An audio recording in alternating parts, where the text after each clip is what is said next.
What is up, everybody? Blicky Western here today, and I kind of want to deep dive into a YouTube short I made yesterday surrounding the controversies around the Sig Sauer P320. Let me begin by sharing my current stance on Sig Sauer as a company.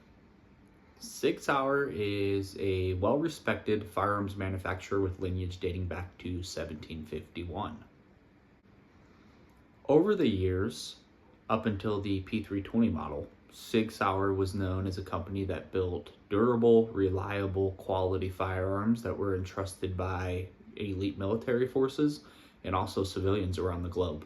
Now, with that being said, do I personally believe Sig Sauer should cease to exist based off one model alone? The answer to that is no.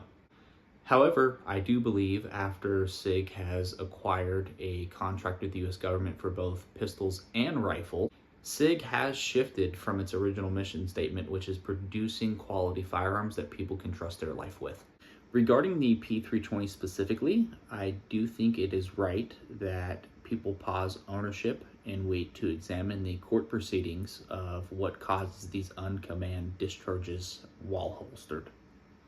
That said, we should also understand that Sig Sauer is going to hire top-tier legal representation to try and circumnavigate any negligence on their behalf during the engineering or production phase of the P320 platform. I believe it is ultimately up to us as everyday gun owners and consumers to kind of take in that feedback from future court proceedings on whether we're going to continue to purchase from this specific brand, or if we're going to circumnavigate and go other avenues when it comes to firearms purchases and what we rely on to protect ourselves, our families, and overall just enjoy to recreational shoot. Talk about my personal experience with the P320.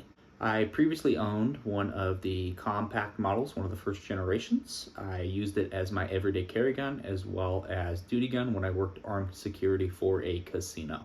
I do feel kind of iffy using the verbiage of duty gun because at the end of the day, I was armed security for casino, so the most volatile task I had to do was probably escorting somebody out that had a fake ID trying to get in and drink or gamble. However, during this time, I did carry the gun chambered on my hip in a Black Hawk Omnivore holster, I believe. Crappy holster, better ones out there, but it's what I had for, time, and it was cost effective. Only modification I did to my P320 was I swapped out the OEM frame for a Wilson Combat, just due to ergonomics and a better grip texture. If you've ever spent time in the desert, you understand how important grip is, especially when your palms are sweaty, knees weak, arms are heavy, there's vomit on his sweater already, mom's spaghetti.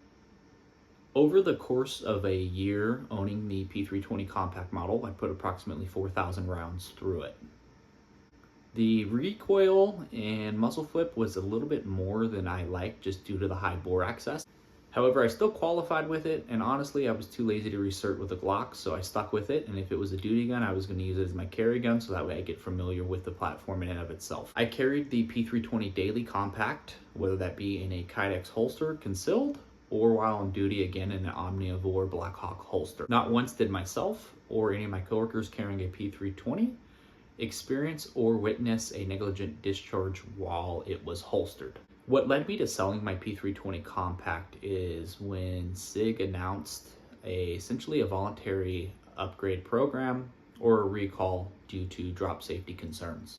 The moment that I got that email from Sig Sauer, I listed it immediately on arms list. Even with the free upgrade, my perspective was very clear. If it wasn't tested for drop safety during the engineering or kind of pilot phase, then I didn't want to rely on it. A broader point I'm trying to make specifically around whenever you have controversy with any firearms manufacturer is we're no longer on horseback carrying 6-shot revolvers. We live in a world of Wonder 9s where anything is at your grasp. This is the era of reliable Wonder 9s where you have many manufacturers out there that produce quality. Until we have clear evidence of what is causing these issues with the P320 platform, I recommend sticking with established brands like Glock, CZ, H&K, Smith & Wesson, FN. And as a general rule of thumb, I never recommend buying a firearm during its first year. let everybody else buy it, and then they could figure out kind of the quirks from there and what needs to be changed. It saves money, and it's an important thing. Stay safe, stay informed, always carry. Blicky Western out.